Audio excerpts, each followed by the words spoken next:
top NASCAR betting tips that we learned this season. And Seth, I think the first one here, pretty damn obvious. Yeah, it is. Track your bets, folks. I put together a full spreadsheet this year, and each weekend I would put in my betting record, my units played, my return profits as well. I feel like I need to even up my game next year. I kind of want to start tracking by driver, by market type, and I'm hoping to put a template together. I can maybe get that to you guys by early next year. And because like then you can really track like, okay, I'm making money on Eric Almirola. I'm making money on Chase Briscoe. I know who to bet, who not to bet, that I'm having success, what markets are doing better.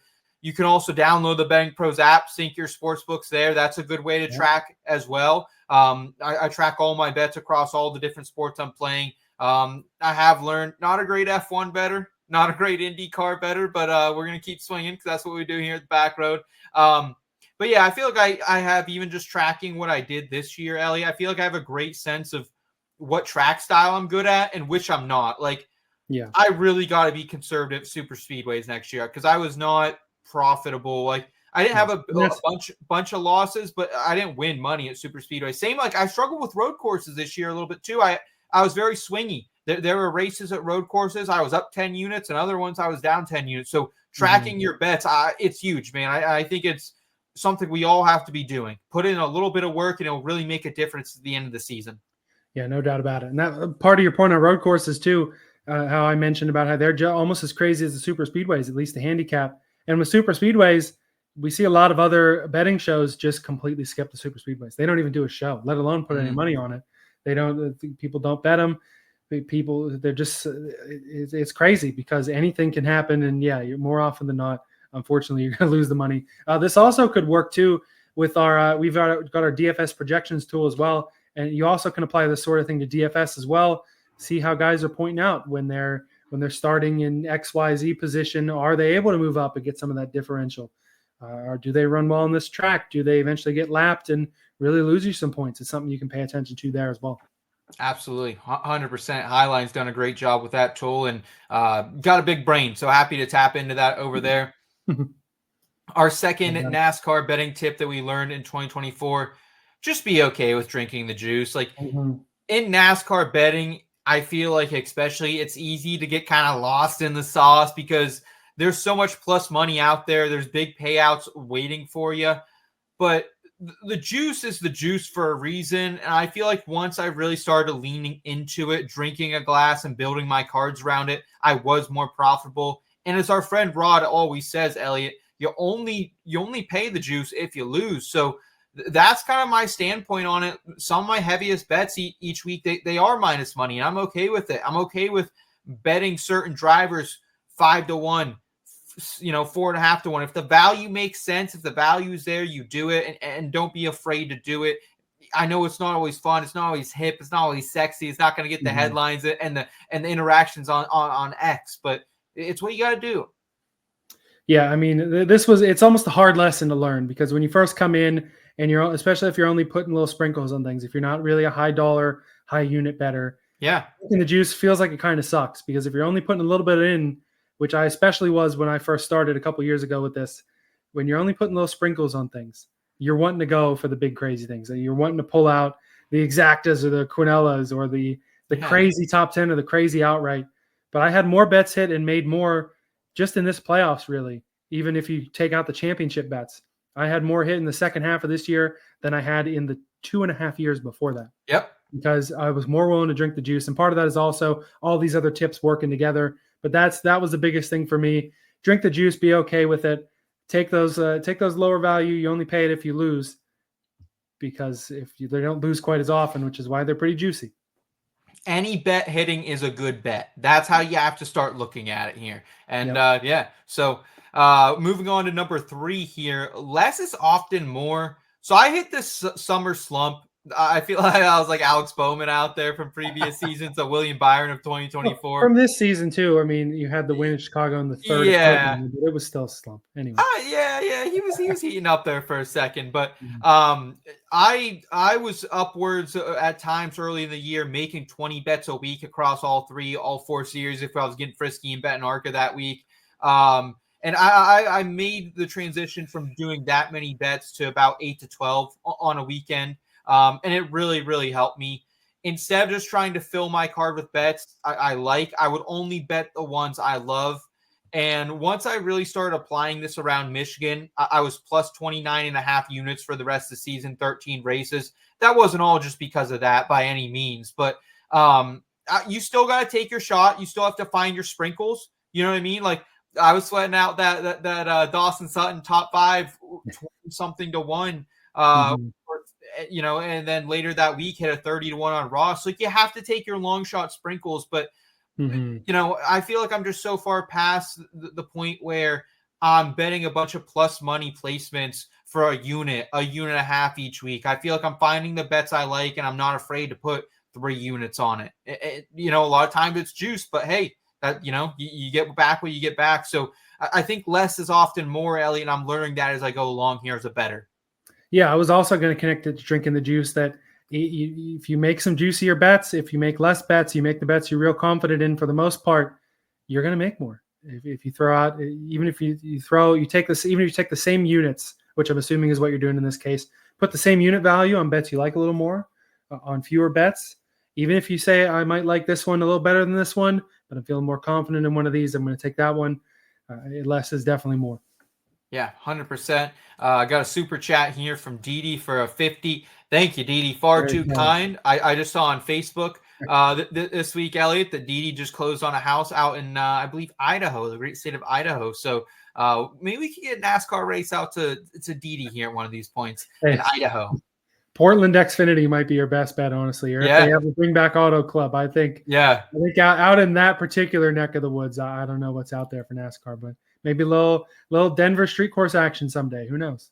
Yeah, well, we appreciate you, Didi, saying just popping in. We're moving on the 20th. Well, congratulations to you. Good luck to you and your family on that transition, but excited for you, happy for you. Let's get to number 4 here on the list, Elliot.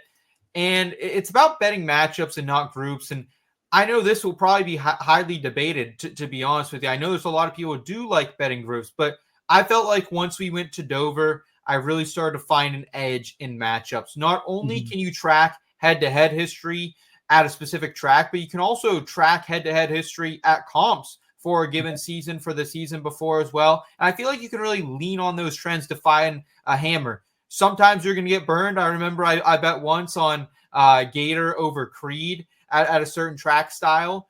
And that was the 1 week, of course, that Sheldon Creed in like 8 tries beat Gator. But like, do you remember earlier in the year, it was like Carson Kvapil was 7-0 against Sammy Smith, and we just kept hitting him every single week. Same with like Logano. He just had some really bad stats at some of the summer tracks. I was fading the fuck out of him. Yeah. And when you do compare those matchups, though, at the comp tracks especially, you got to remember, we talked about this last week, there's always one in the comps where things get a little fucky for a driver. Sure, so you got to make sure it's not at one of those if you do that. Yeah, absolutely. And, I feel like the matchups, too, like, you can not only, like, you can find one driver you want to fade in a week. Like, there are weeks where it's like, hey, I think Kyle Busch is overvalued. I think he's matched up against the wrong people. Same with Logano at different points this year. And I would take multiple matchups against them. And, hey, even if someone is finishing 20th and Kyle Busch or whoever I'm fading is in the 30s, we're good on that week. And I just feel like if there's a guy, too, that you like a lot and you want to throw money on whenever you can. Zilich last week at Phoenix, I'm like, this guy's undervalued. I want to get as many bets on him as I can. I don't think he's going to win, but anything short of that, I want to put on there. Didn't matter if it was Brandon Jones, if it was anybody outside of the championship 4, I was going to be throwing that money on Zilich, or at least wanting to put that bet out there on him. So that's another situation you can apply that to, too. Not just fading, but oh shit, I think this guy's going to be great. Is he going to win? No. Do I want to put money on him any way I can? Yes. And I feel like motorsports betting, there will always be some type of luck involved, because we're betting on, not only we're betting on drivers and crew chiefs and pit road and all these external variable factors, but you're also betting on the car itself that can have wide ranges of outcomes. But I feel like in head-to-heads, it can somewhat limit some of that luck going into it.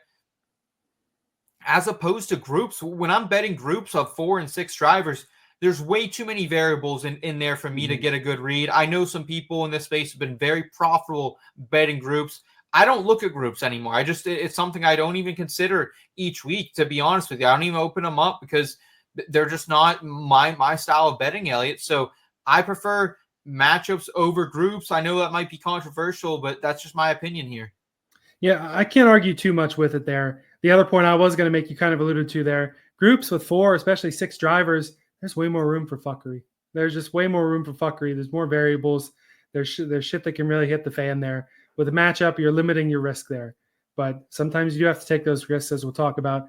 I still look at the groups. I still throw down a group bet every once in a while. But I do think matchups, matchups are the safer bet. And again, more often than not, you're going to be better off winning a matchup than dealing with all the fuckery of a 6-person group. I love nothing more than hammering a matchup for 3 units, 4 units, and just having the fun with it, man. I love betting matchups. Honestly, my favorite bet. Like if you said, "Hey, you can only bet one market for the rest of your life," give me head to heads. I'll take head to heads. Honestly, love them. What do you got here for number 5, Elliot? Yeah, so the next 2 are ones that I throw on the list specifically.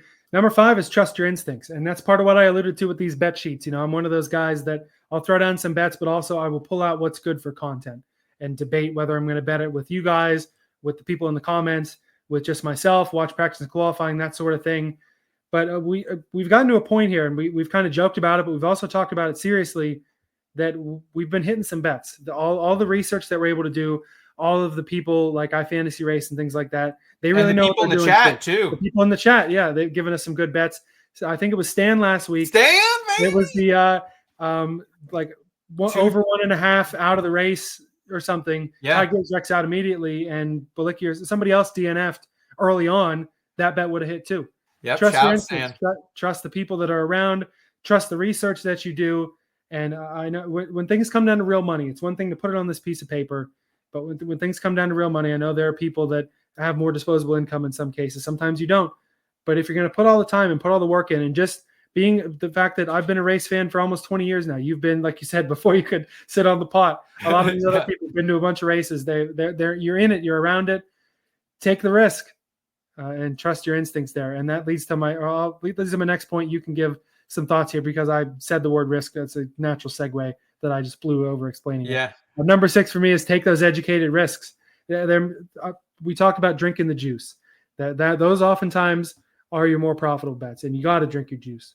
But also you can take those educated risks. Sometimes the books will give you some big value that you're like, hey man, I kind of like this at a big number. There were a lot of times in the summer where some big numbers on like a Todd Gilliland top 10, most of our top 10, something like that.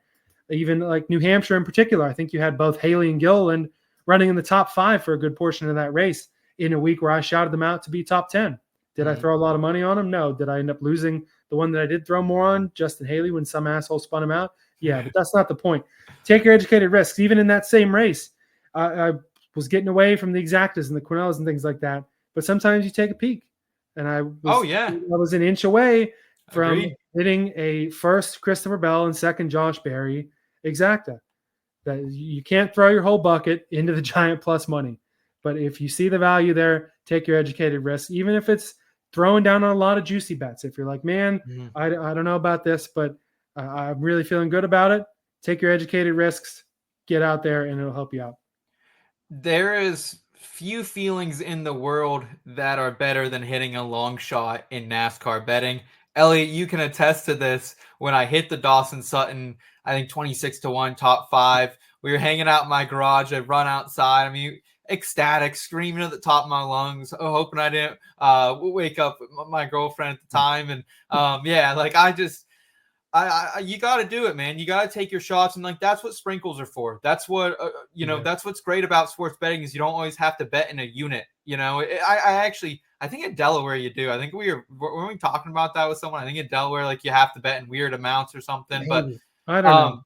But regardless, I think that's why you have a quarter of a unit bet. That's why you have a tenth of a unit bet. And I feel like not trusting my instincts more times than not, because the numbers weren't perfect, has hurt me as a bettor at times. Like I remember at Gateway wanting to bet Austin Cindric and saying 200-1 is too long of a number. And I think you have to bet that. And I didn't bet it because I was scared. And if I would have bet a quarter of a unit, I would have been sitting here today way more profitable for the season. So absolutely trust your instincts, take educated risks as well. And you're going to be happier for it. And I love the word educated there, because don't be going and putting like something's 4-1 for a reason. And I feel like I used to be so casual betting a 4-1 for a full unit, and figuring out what those right unit sizes are for those types of bets, I think is really key here, Elliot. Yeah, no doubt about it. So we got one more left, number 7. Again, they all tie in together, and everything will help you out. Know what metrics matter. Oh my, yeah, this is huge, because when you first get into the world of NASCAR gambling, NASCAR DFS, there are so many resources out there, which is great. And I think we're both a bit of stat nerds here. We like diving into the numbers. But when there's so much stuff out there, you can kind of get, again, lost in the sauce a little bit. So knowing which ones are important is key. There's loop data, which I think you should be looking at loop data. I really like average position, because that's like a really good stat for me of like, where were you running during the race? Like finishing is important, but where were you running? Laps led, driver rating. Whoever came up with driver rating, that is such a great metric. It can really tell you how a driver was performing that day. Of course, track history, very important. And I feel like it's almost becoming more important, especially like in the next gen. Now we have 3 years worth of data, Elliot. We have 6 races for most of these tracks, or not most of these tracks, but a large handful of these tracks. We have 6 races worth of data that we can now pull from. So track history, especially in the next gen era, I would say is very, very important. A little bit less important, I think, like going back in time. But still, track history matters. iFantasy races, supply metrics. We've talked about iFantasy race all season long. Their total speed rankings, I know you use them, Elliot. I'm looking at the track specifics and the comps. And like, I think speed late in a run is very important as well. And I would say my final thoughts on what metrics matter is like, different tracks can dictate what metrics matter. We give you what the winning percentage is based on the starting position each and every week on this program. And I feel like it's just because those can kind of tell you, like, does average starting position matter a little bit more? And so I just think really sorting through the mess, the fuck ton of shit out there right now is like really what's going to help you. Yeah. And you got to know what metrics matter. Like you said, I would say most of them do matter, but also another thing, it counts as metrics too, even though it's simple metrics. Go back and look at how a gym is done at a particular track. If you're going to Daytona, has the guy run well at Daytona, or has he crashed out every year? Is Martin Truex Jr. going to win a super speedway race? Is he going to win the 500? Probably not, because he hasn't done it in 20 years. And also a big one that I use, you can have some gut feeling that you can also apply some metrics to. What have you done for me lately? If a guy's run like shit the last 10 weeks, is this track really going to be good enough for him to pick it up? Or is it something that maybe you should, dive into more of those metrics and see, okay, is this the week it's going to turn around, or isn't it? And that's part of what makes this so tough, and why we do need to share these tips, because these are the things that have helped us out a lot. They both helped the sports books. They both helped our units in the sports books grow a little more and make us a little happier come the end of the year. Yeah. Very thankful for all the lessons we've learned. And it's been from a lot of people who are hanging out with us here each and every Thursday night on the back road, 8:30 p.m. Eastern time.